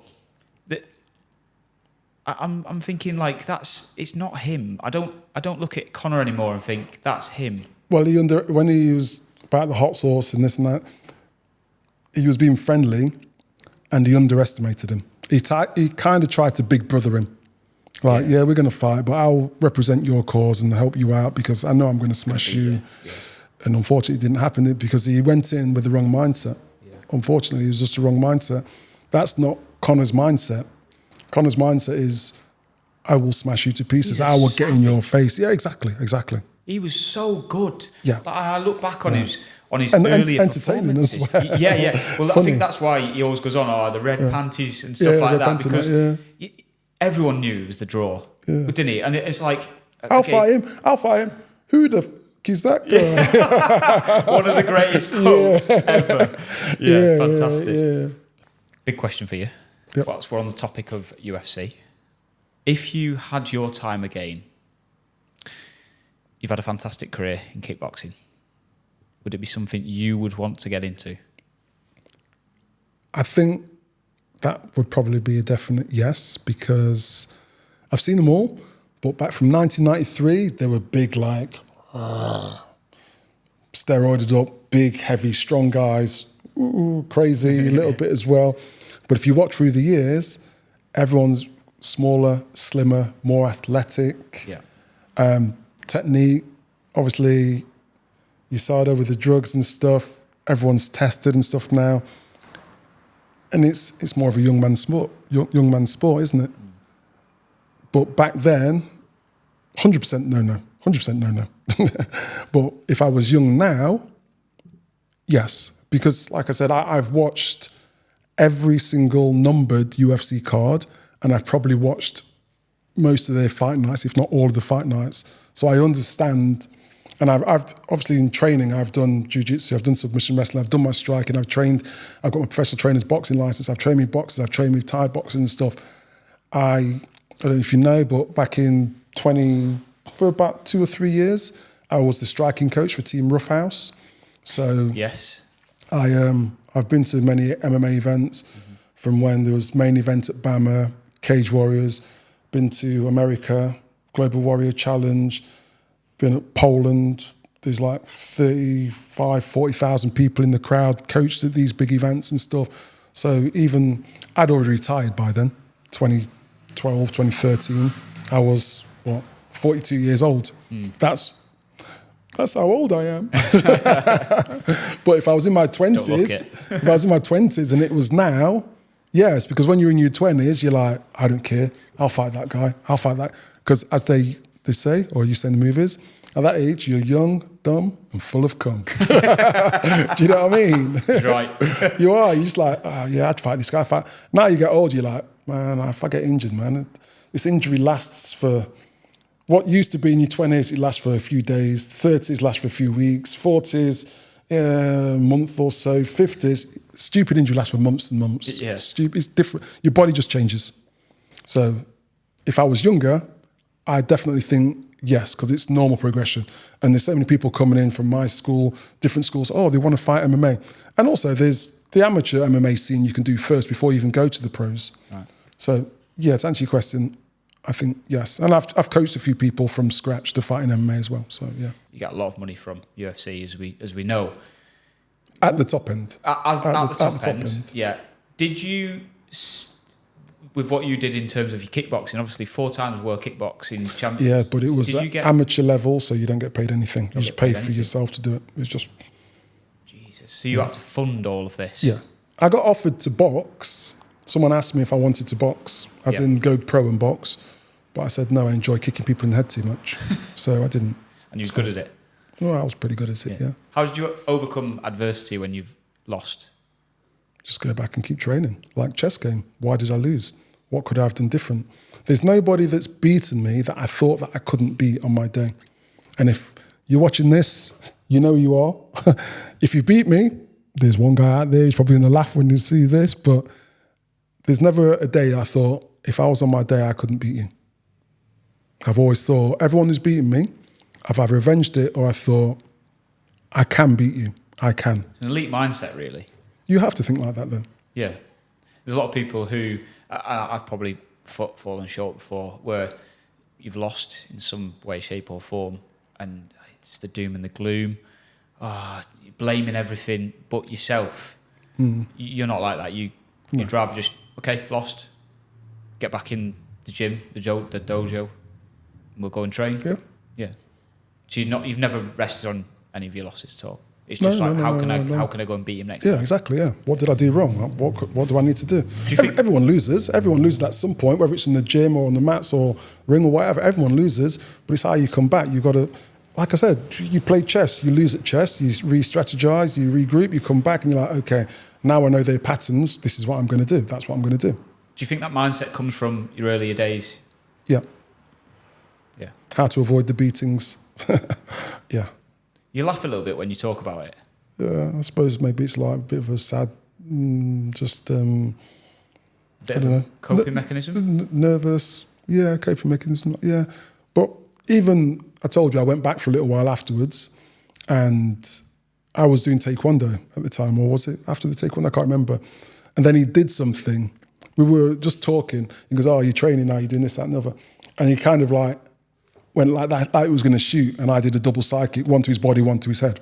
I didn't kick him. Who's this, your stepdad? Yeah. But I went, boom, boom. So he knew that he couldn't have got in, but I think that was kind of like, those days are done. Yeah. Do you know what I mean? He knew. Yeah, I'm not a little kid anymore. Yeah, you can't bully me anymore. I'd left, and I've just coming back, so it was like, I left as a young teenage boy, I'm a man now. Do you know what I mean? What you did then doesn't work. But my mum and sister, do you know what I mean? I was still seeing them, so yeah. You just, very forgiving nature, too forgiving sometimes. But as you get older, you still forgive, but you just become less tolerant of people. You know how to handle situations differently. So you became sort of world champion, and you kind of, I suppose when you're in the fighting game, you know your days are numbered. One bad kick to the head or, one injury and it's over. So you spoke a little bit about it was kind of always your plan to become a teacher, and your mindset was, I need to become a world champion, or I need to be the best at this for people to listen to me. Yeah. And people still don't listen. Honestly, they still don't listen. I mean, I tried to listen, but it was my body saying no. Yeah. Again, anybody who's not seen the video, Owen's going left hand and I'm throwing rights. And I know that this is my right hand, but I just physically couldn't do it. So my question to you would be that you became good, you became world champion, you're at the top of kickboxing game. You've come from a background where it's a bad upbringing, if I'm being honest, from what I hear. Did you want to almost get into the teaching side of things to teach people to not be how you was, or to not? Not. Was it more of like an escape, or was it more of like, I want to teach you how not to do things? Or yeah, not to be how I was, is how not to go through what I went through. Sure. Yeah. So to be able to defend yourself. So you didn't have to go through that stuff. Even if it's just like, some people get bullied at school. Some people didn't like school. I loved school because, and I'm not saying I was academic, because I wasn't, not massively academic, but it means I didn't have to be at home. Sure. So I enjoyed being at school and I hated the holidays and stuff. But I know some kids got bullied at school. I didn't get bullied at school. I think I had one fight at school, but I was friends with most of the people at school because I was a happy kid. I was friends with pretty much, obviously close with some people, but I didn't have any beef with anyone, apart from this one overweight skinhead guy that was a bit racist. I'm not even going to say his name. I remember his name, but I'm not going to say his name. I had a fight with him once, and then he went to pick on someone else at lunchtime, so I ran up to him, dropped the books. I was like, come on then, fight me instead. Blah, blah. He goes, oh, I don't want to fight you. I don't want to fight you. After we'd already had a bit of scuff before, and then that's my only fight I really remember at school. Did you feel like you made it when you became a world champion? No. You don't. You're Just another day. trying to achieve a goal. You get there and you go, okay, I don't feel any different. What now? It takes a little while for it to sink in, but then you're like, okay, but now you're a target. You've been chased. You have to. Did you enjoy that? You have to maintain it. It's easier chasing. It's easier chasing than it is maintaining. But I always like the competition. So I'm not silly. I'm aware that if I'm now the target, I have to be doing at least as much as everyone else to stay where I am, but preferably more than, to maintain that. So, but I just enjoyed it anyway. I just wanted to be better. What's the next chapter in your life? To remain. Show the cameras. Get in on the cameras. There you go. I'll get mine out as well. There you go.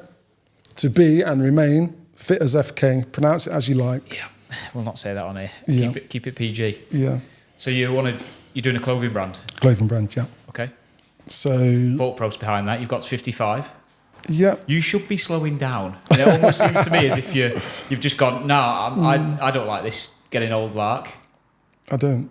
I don't. And I always say to the students when they're messing around, I say, oh, it's an old saying, but the youth is wasted on the young because you don't understand what you've got until it's gone. So, yeah. For the clothing brand, when I was competing, I was sponsored by Top 10 with a lot of good fighters. So it was Top 10 UK. So they picked some of the best fighters from the UK to represent, and we went abroad and fought and stuff. When I wore Top 10, I felt the part because I knew I was sponsored by Top 10 and I wore it. Like a lot of people wear Nike because it makes them feel good. Top 10 for me was it might not be, not so much now, but it was for me, it was a Nike equivalent in the kickboxing world. Yes, sure. So I felt like the top dog. Yes, yes. So for me, this brand is the same. It's fit as FK, or however you want to say it. I don't want to say it on there, but you know what it says, really. Where did that name come from? I made it up. I know you made it up. But is this okay? Is this something you want to, every time you look at that brand, is it something you go, I want to remain that? Is it something that you want to live by? Yeah. Because there's always a story behind a brand. So, fitness and fighting is tough. Activities are strenuous, but failure and focus keep us going to achieve our goals. We are fit as FK. And also, if you wear this, it means you train to be a strong and confident individual. So that I never was growing up, but once I became an adult and I started training, I feel that I'm strong. I feel I look the part. I can fight. I can teach. So I feel that I'm a strong, confident individual. I feel that most people that go to the gym, they're strong, or they train martial arts or any fighting style. They do it to build them up to be strong and confident individuals. Hence, they are. Sure. Yeah. But if you wear this, you have to be a strong and confident person. If you don't feel strong or you don't feel confident and you feel a bit like, it probably wouldn't be the brand for you, but you could grow into it. You could start to, because if anyone sees, they're going to look at your top and they're going to go, fit as, you're not fit as this. But if you fight or you train, you do CrossFit, you go to the gym, you look the part. If you're, like I say, some people do triathlons, the triathlete people, they're probably the fittest people in the world. Yeah. But they don't necessarily look it, but they are. Yeah. But if you wear Nike, because if you're training and you wear Nike, you feel good. Buy some brand new Nike trainers, Nike outfit, you feel like, yeah, I'm going to have a good session at the gym. People are buying Gymshark. For me, I'm like, I don't know. Me personally, I'm like, why Gymshark? Because you go to the gym. I don't know why you buy Gymshark. I can understand, even though I don't own any, I can understand Gym King. You're like, I'm the king of this gym. You could say, it means something. Gymshark, I don't want to, they've got a lot of good ambassadors and some of the stuff they've got is good. I don't actually own any Gymshark stuff, but I know it's just very generic and people go, oh yeah, Gymshark, I'm a Gymshark. I go gym all the time, this, that and the other. But for me, this says more about just going to the gym. This is how sending a message. Yes, it's how a person feels, how they see themselves. You name me, any fighters that get on the mats or in the ring that are not that. You name me anyone that, I don't know, just name a sport. Marathon running. A marathon running. Come on, man. Those guys, they go forever and ever and ever. I couldn't keep up with them. They are definitely. Yeah. Do you know what I mean? So this brand is more than just fighting apparel. Yes, of course. Yeah. Where can I find this? When the shop launches, which is going to be soon, it will be. Plug it. It will be. Plug it in the camera. www.fitasfk.store. Fitasfk.store. We'll put that in the bio, in the description as well. We'll be launching soon, but this is for anyone that trains. And when I say train, it doesn't mean they have to be fighting training. Any sort of training that's going to make you feel better about yourself. Sure. You feel physically and mentally stronger. Your confidence, you don't walk around with your head down looking like a victim. You don't have to be big, but if you're fit, you go runs and you can walk around, you can talk to people like, yeah, I'm this, I do that. That's the confidence. Yeah. So you train to be strong, confident individuals. And essentially what I think you're trying to say there is that when you stick on this T-shirt, it's almost like you put this on and you go, I'm confident, I'm ready to go. You're making a statement. I'm ready to train. You cannot wear this without making a statement about yourself. I mean, when you're saying that on a T-shirt, I mean, yeah. You can't go into a gym with this if you're not going to train like mad. Of course. Yeah. So you're actually holding yourself accountable by wearing this. By wearing this, you are holding yourself accountable. It's a massive thing of being accountable in any walk of life, really. If you can be accountable for your actions, your own actions. Yeah. Again, I don't want to get too deep, but whilst you've just mentioned about accountability and stuff like that, there's too much finger pointing. He said, she said. I think that they're right. No, think about your own actions first. Yeah. I think that's the only way that we change the world. There's too much war, there's too much fighting, there's too much racism, there's too much this, there's too much of that. Just think about your own actions first and foremost. People think they have to be held accountable by someone else. Hold yourself accountable for stuff. Yeah. Why have you got he said I can't do it, or they made me say that. Why? You're a human being. Have your own thoughts. Of course. And it's again, going off this apparel sort of thing, we kind of went off on a tangent a little bit there, but when you're wearing stuff like this, you should be accountable for your actions. Yeah. I'm a massive advocate of I say I've started this channel. I'm very accountable for this channel now. If I don't go and do content, it ain't going to work. Exactly. Let's be honest. Exactly. These guys are going to be really pissed off because they're not getting any content out there. Yeah. So it's coming out and doing things like this, like we've done today. I'm accountable for it. I've wore this T-shirt. We trained hard. You earned it, mate. You earned it. I did earn it. And to be honest with you, my hands now, I'm sat here thinking my hands need some ice or something like that because we're sore, but probably one of the most rewarding sessions of genuinely, and I mean this, I'm not just saying it because I'm across the table from you. It was one of the best sessions, really, genuinely, I've had for some time. That was. I go into the gym quite a lot, and again, being accountable. The amount of times I go into the gym, and I might have had a hard day at work, and I'm a bit lethargic. I go in there, and it's half-hearted. Slip this on. You never know. Yeah. I can't be anything less than hardworking. Yeah. People will look at you. They'll judge you. As soon as somebody sees that, they're going to look you up and down. They're going to judge you. They're going to watch and see what you're doing. And if you're holding yourself accountable, and more to the point, actually, it fits nice. It's nice. This is nice stuff. This is stuff like it feels premium. Like this is nice. This is not just been thrown together. This is you've not just made a T-shirt and thrown something on it. This is genuinely really nice stuff. And fair play to you. Again, anybody who's willing to go the extra mile to make something of their life like you've done, I think should be championed genuinely. Your story is hopefully inspired many people today, and we're not finishing yet, but again, while we're on it sort of thing, when you've not just rested on your laurels, become a teacher, a world champion, a lot of people would just sit there and go, okay, cool, I'm happy now.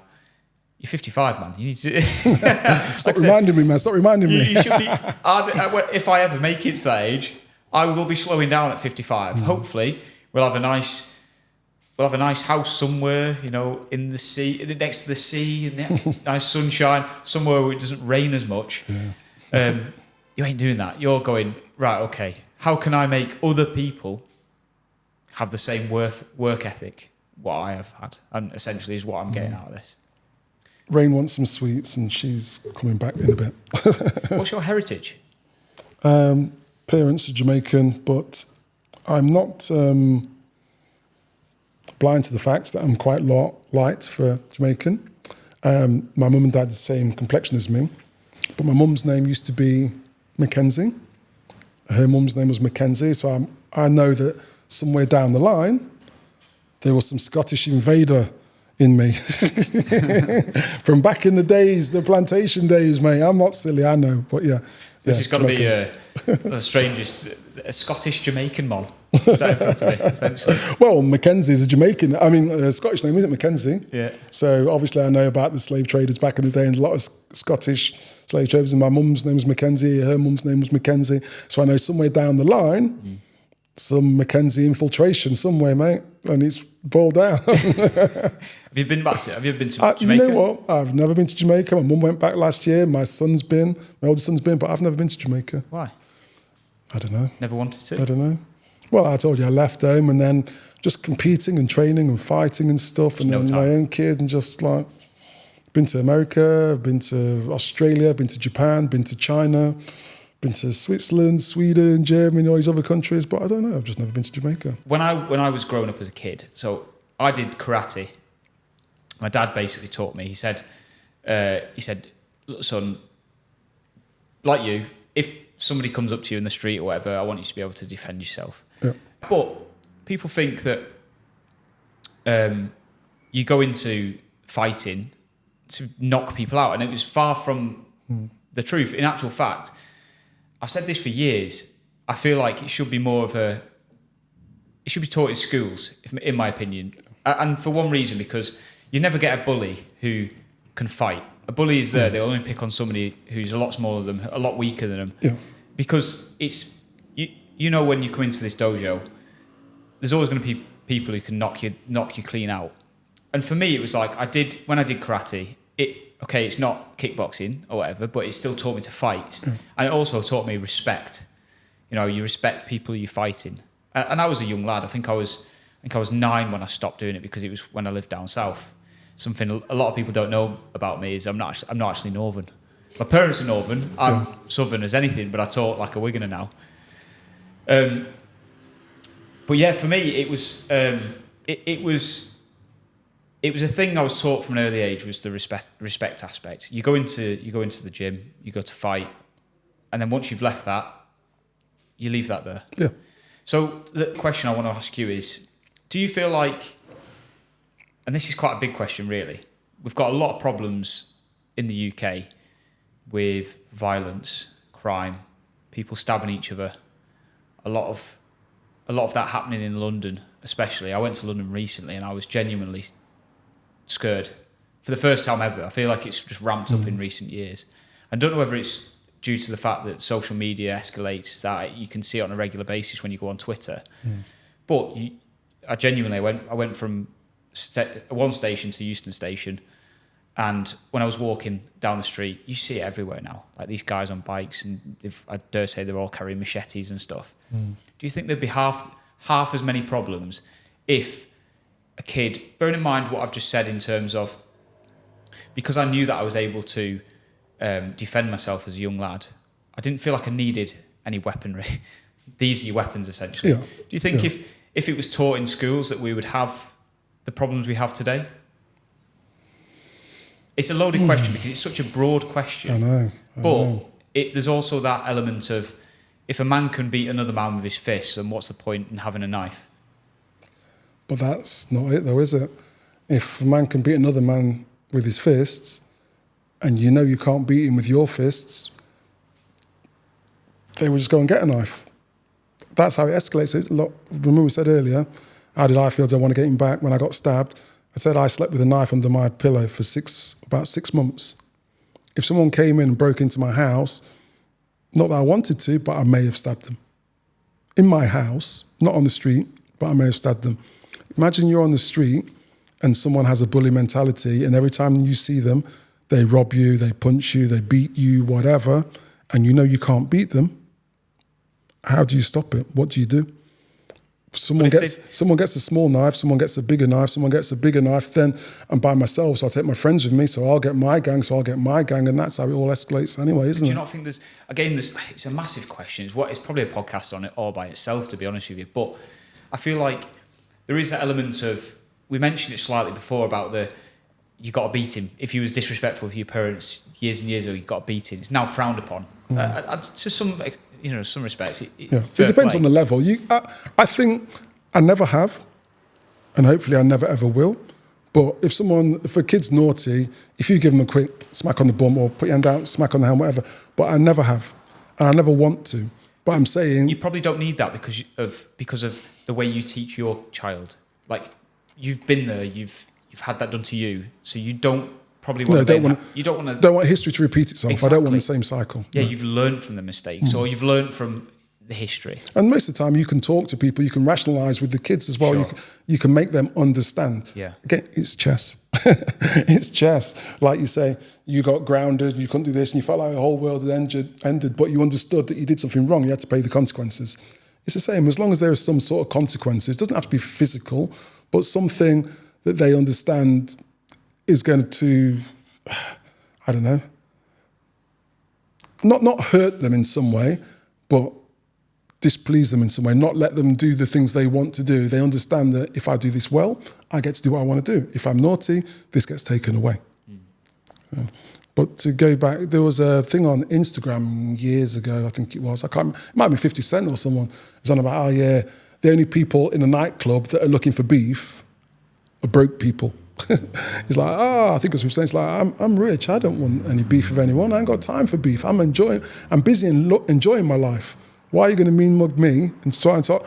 I got too much money, I've got too much stuff to go and do, I just want to enjoy it. I ain't got time to be arguing and fighting with you.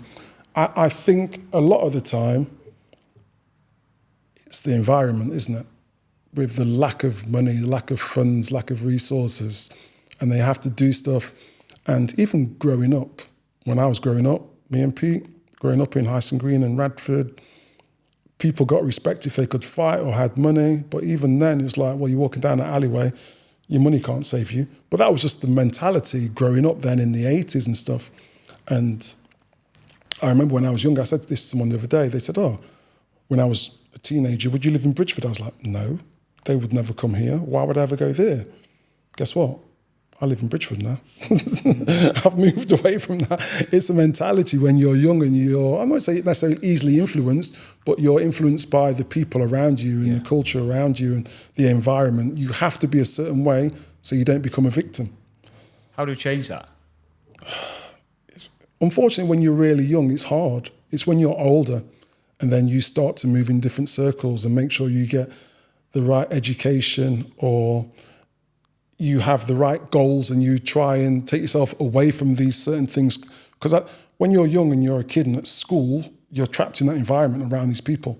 But as you get older and you say, I'm going to do this at college or I'm going to go and get this job or do that, once you can start making those decisions for yourself, you can move away from those people. But if you can't financially move away because you're living in the same area, surrounded by those same people, you kind of get pulled in. It's peer pressure, isn't it? You've just got to try and break out, but you can't break out until you start to achieve your goals and work towards it. It's very, very hard, isn't it? It is hard. It's a problem, isn't it? It's really genuinely is a problem, like with the younger, I say lads, because it's majority of them are just young lads. And like you say, it's difficult for me to say because I've never been there. You know, I've never been put in a situation where, like I said, I come from a very sort of middle class background, you know. I've got a really nice mum, dad, sisters, family, lived in nice houses and stuff. So it's very difficult for a person, for me, to take the moral high ground and say, do this, this and this. But obviously you come from, say, a background where you had to run away from, and you did. So you found Pete, you ran away and you obviously... We were friends at school. Did Pete train in here? Yeah. Yes, that's Pete. Yeah. So Pete trains here as well.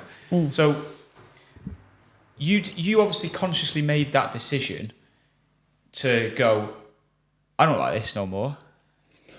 No, I didn't. It was, I told you, I got getting beaten with a broomstick. Yeah. The broomstick broke in half. Yeah. I was beaten with that and then it broke. I can't remember if he hit me or it broke when it hit the wall. I don't remember. Because I'm thinking, wow, broomstick to half a broomstick to break.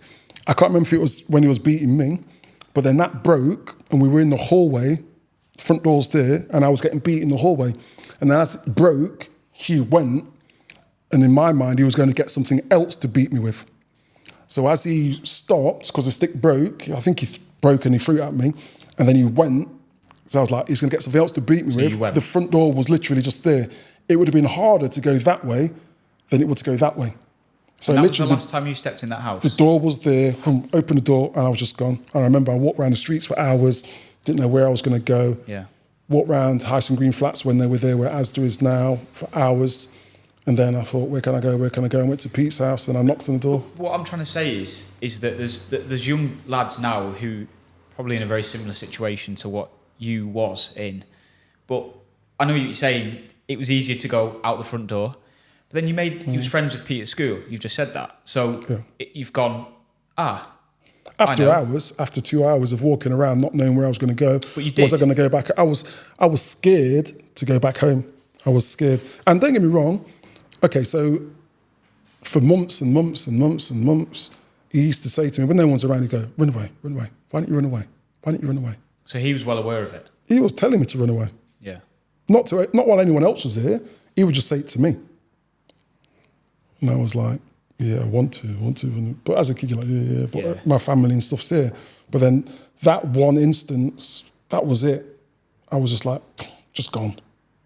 And then I was like, I can't go back. I cannot go back. Yeah, but you made the decision you took yourself out of that situation. Yeah. Yeah, whether you like it or not, you went, I ain't coming back to it. Because you could have gone out for 2 hours. Yeah. We've all done it as kids. Oh, I'm running away from home. Go down, sit on the bench at the park and then go, you went, nah, I ain't making that wrong decision ever again. Yeah. So you ran away, you decide in your head, and this is what I'm trying to say now, is that there's guys who probably might be listening to this who go, I'm in a similar situation to this. Like, what advice can you offer to them guys? Is there help out there? There's or help. have you just got to find, is there family members they can go to other than that? Or is it, Well, is it times have changed, haven't they? So it's not just family members. You can go to the authorities. The police station used to close at certain times. So even if you went to, they don't anymore, but even if you went to the police station or you phoned 112 or something? I can't remember, but there's numbers you can phone, like I say child helpline, because if they're adults, they don't have to run away, they just leave. But child helpline, they can just phone those. But there's people out there now, there's associations out there that will help you. It's not like back in the day, you just run and then you're just like, what do I do? What do I do? I would have slept on the street if I had to. I wouldn't have gone back there. I don't know. But yeah, I always say to people, I say this to some people that fight as well, you have to be brave to do something. So I've said to one of my students before, for me to get on the mat or in a ring and fight, yeah, I get a bit nervous, but I don't have to be brave because I've trained to do that. For you to put me in a room full of spiders, I would crap myself. That, for me, is bravery. I would rather go and fight. I'm not going to say, like, oh, I'd rather fight Tyson than this, and that, and the other. But I would rather fight a well-established, good, strong fighter than you put me in a room, lock me in a room full of spiders. I couldn't do it. But if I did, I would have to be brave. So you just have to pluck up the courage. The biggest, strongest man in the world, just because he goes and fights against 10 people, doesn't make him brave. Do you know what I mean? If you go and do something, it's true. Maybe he's terrible at swimming and he's scared of water. Maybe that might be the thing that makes him be really brave, and you'll see the sensitive side of him because he has to be brave to do something to confront his fears. If you're in that situation, you just have to be brave and not necessarily make a plan in your head, but just do it. Oh, how do I say it? You only have to be brave for a certain amount of time, for a short amount of time. Once it's done, it's done. Otherwise, you can be stuck in that same cycle for years and years and years. 5 or 10 minutes of bravery, a day of bravery, a week of bravery, and it's done. Maybe a month of bravery, but it's done. But if you don't, you're going to endure years and years and years of being stuck in the same place. I suppose it's the same as fighting or making a business decision. Sometimes you have to be brave and just make the jump and think, but I'm so scared, but what if this and what if that and what if this and what if that? Oh, I don't want to do it because I'm safe here. I might not like it, but it's really safe and it's really easy. You need the bravery to push you over the edge and just do it. And I always say, this is what I say now, if you ask yourself something and you go, no, then don't do it. If you ask yourself something and you go, oh, I'm not sure, should I, should not, too late, do it. If you barter yourself, if you're thinking, you're trying to think of ways not to do it. So don't talk yourself out of it. If it's a thought and you're like, shall I, shan't I? No, then you're being weak. You're just giving into it. If it's a definitive no, if someone said to me, will you do a parachute jump, a bungee jump? I've always said, no, not a chance. And you're not going to talk me out of it. I am petrified of heights. Yeah, I'm not going to do it. And I'm not, if you give me a dare, I'm not going to do it because it's a dare. Yeah. I don't care about dares. I'm not even bothered. But if you ask me something, I'm like, let me think about shit. Too late. Sorry, I swore. Shit, no, too late.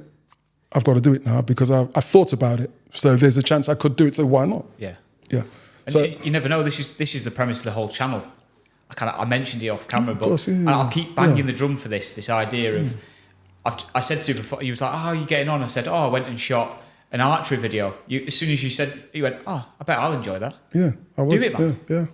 Literally, might be something I could do actually. Because genuinely go and try it. It's the video will be on the channel now for everybody, so you'll be able to watch it because we've just filmed it this week, so this will be coming out after.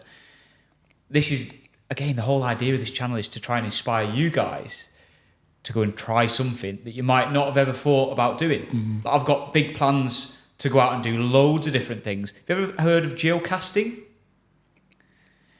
I'd never heard of this. I was speaking to this director who I know. Joe, his name is. I'll name drop it. He'll be listening. Hi, Joe.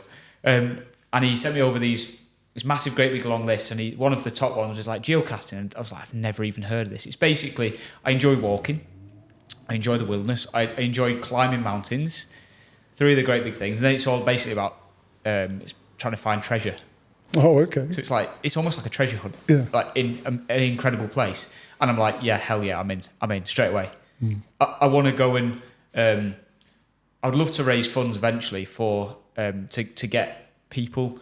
Again, the dream of this channel again is to inspire people, but there's unfortunately people who are less able to go and do things, whether it be in funding or whether it be in like some of the issues we spoke about today. So I have this pipe dream that eventually, when we start making money, so if you guys want to subscribe to help the channel grow, that would be greatly appreciated for this dream, would be to try and almost like the grassroots side of things.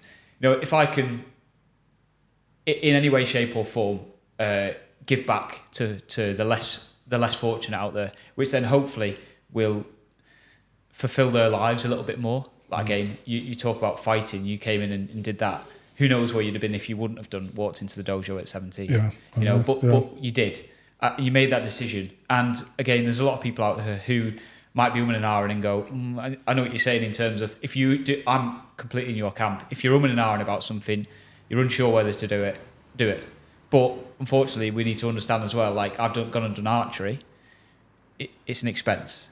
So hopefully, again, I don't know how I'm going to set this up, but I'd love to, genuinely, if I could help anyone in any way, shape or form, once we start making a bit of cash, that would be my pipe dream, would be that. I would feel fulfilled as a person who, I wouldn't say I've got everything, like I've got a lovely fiance, hi Steph, by the way, she'll be listening. I've got a wonderful son, we're getting married next year. You know, I congratulations. Thank you very much. And I'm in a place now where I'm kind of at peace. Like, I've been stupid, you know, I've been around the world, been on lads' holidays. I've been there and done it. There's things I'd still like to do. Again, this is why the channel has been created. I sit there on a regular basis watching telly and go, that looks cool. And as soon as I think that in my head, I'm like, I need to go and do that. You know, I did the darts video. I watched the Premier League of darts on a Thursday, every single Thursday without failure. And I'm like, that looks dead easy. I'm going to go and give that a go. It's not easy. I'm getting better at it. We've done. I've been down here in Nottingham 6-7 years ago. I was down here. Came in and I did boxing with yourself, and I listened to a podcast you had done, and I thought, this guy's got a serious story to tell. And I respect Owen for what he's done in the world of MMA, kickboxing, I should say, boxing, and the stories you've heard today. Really, genuinely I hope you guys, if you can resonate with them, fantastic. If you can take some inspiration from them stories, then that's genuinely something I'm hoping these podcasts can do. Because I mean, listening to people talk, listening to stories, listening to, as I say, whether it be a man or a woman talk about their experiences of life, is the only way which we can, as a human race, really get on. You know, listen to stories, listen to what people have got to say. Genuinely, yep. It's a bit of a hard ending, really, but it's something I feel really, really passionate about. In recent years, like I said, I've been an idiot in the past, and I dare say I've been nasty to certain people. I'm trying to change that. I'm trying to become at peace with the world. I'm trying to, you know, as much as there's enough shit you see online now, and if I can be a hub for people to have entertainment and to go, that looks cool, I'm going to go and give that a go, then I will feel very accomplished in life. And again, if I can eventually help people as well, that'd be great. Owen, thank you very much. You're my second ever podcast. I hope you guys are enjoying these, by the way, because I enjoy listening to stories. I genuinely do. And I've sat here across from you today, and I'm going to be honest with you, I've felt tearful. Why? It's okay. It's something you don't really speak about. You almost, I don't know if you become numb from stuff like that, but genuinely, I listen to your stories, and I don't want to come across as being like, oh, I feel sorry for you and stuff, because I know you're fine. You're doing great. In actual fact, you're doing fantastic. But I listen to stories like that, and I know there's people out there who do suffer still. The first time I told this, so many people have known me throughout my whole fighting career. They go, oh my God, I never knew that. I never knew this. But I was like, why would you know? Why would I even tell you? I'm still the same person. I'm still me. I'm still training, competing, fighting. You don't need to know. But now I'm older, and I've stopped fighting for quite a while. And then people ask me, I don't mind telling my story now because that's not me anymore. That was a part of my life and I've grown from that. If I was still stuck in the same cycle and I wasn't having a full-time school, wasn't launching a brand, wasn't doing martial arts and doing seminars and stuff, I probably wouldn't have a story to tell and people wouldn't be interested anyway. But because I've got myself out of that situation and I've managed to slowly start to climb the ladder and be able to give back a little bit, people are intrigued and I tell them my story and they're like, okay, they find it motivational. So, agreed. Can I say, apart from the brand, I have a website called Fighter Training Online Academy. It's to help people learn martial arts, to get better at competing, or if you're an absolute beginner, to learn how to start training martial arts. Boxing, kickboxing, boxing, kickboxing, MMA, self-defense, taekwondo. I've got lots of beginners content on there, as well as more intermediate advanced content. So if you want to check that out, I'm thinking of maybe doing a discount code that I can set up. So if you decide to buy any of the programs, you will get it at 50% off. What can I name this discount code? I've just thought of you just now. Go on. I don't know. I don't know. What's the name of your channel? How hard? Okay, so I'll make a note in my phone.